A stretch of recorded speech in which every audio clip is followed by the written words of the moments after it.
Hi, ഇന്ന് തുലാം 10.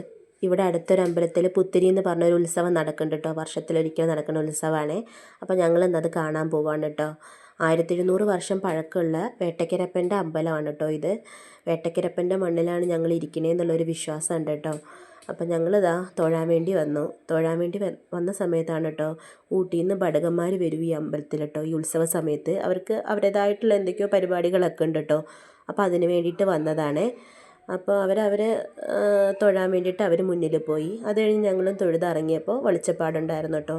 പിന്നെ ഞങ്ങൾ വെളിച്ചപ്പാടിൻ്റെ അടുത്ത് പോയി അരിയൊക്കെ വാങ്ങി അവിടുന്ന് പ്രാർത്ഥിച്ച് ഇവിടെ മൂലസ്ഥാനം പോലെ കുറേ സ്റ്റെപ്പ് കയറിയിട്ട് ചെല്ലുമ്പോൾ ഒരു സ്ഥലമുണ്ട് കേട്ടോ. ഞങ്ങൾ അവിടെയും പോയി പ്രാർത്ഥിച്ചിട്ടോ. ഒരു 10-200 സ്റ്റെപ്പ് ഉണ്ട് കേട്ടോ. ഞങ്ങൾ കയറി വന്നപ്പോഴത്തേക്ക് ആകെ കുഴങ്ങി. പിന്നെ അവിടെ കുറച്ച് നേരം ഇരുന്ന് അവിടെ നിന്നും പ്രസാദമൊക്കെ തന്നായിരുന്നു കേട്ടോ. അവിടെ ഇരുന്ന് അതൊക്കെ കഴിച്ചിട്ടാണ് താഴെ ഇറങ്ങിപ്പോയത്. ഇറങ്ങിപ്പോയപ്പോഴത്തേക്ക് അവിടെ കതിര് കൊണ്ടുവരുന്ന പരിപാടി തുടങ്ങിയായിരുന്നു കേട്ടോ. ഇവിടെ നിന്ന് വയലിൽ നിന്ന് കതിര് കൊണ്ടുവരും.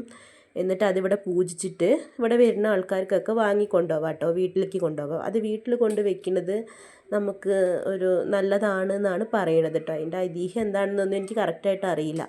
ഇവിടുത്തെ കതിര് വീട്ടിൽ എല്ലാ വർഷവും കൊണ്ട് വെക്കാറുണ്ട്, അതെനിക്കറിയാം കേട്ടോ.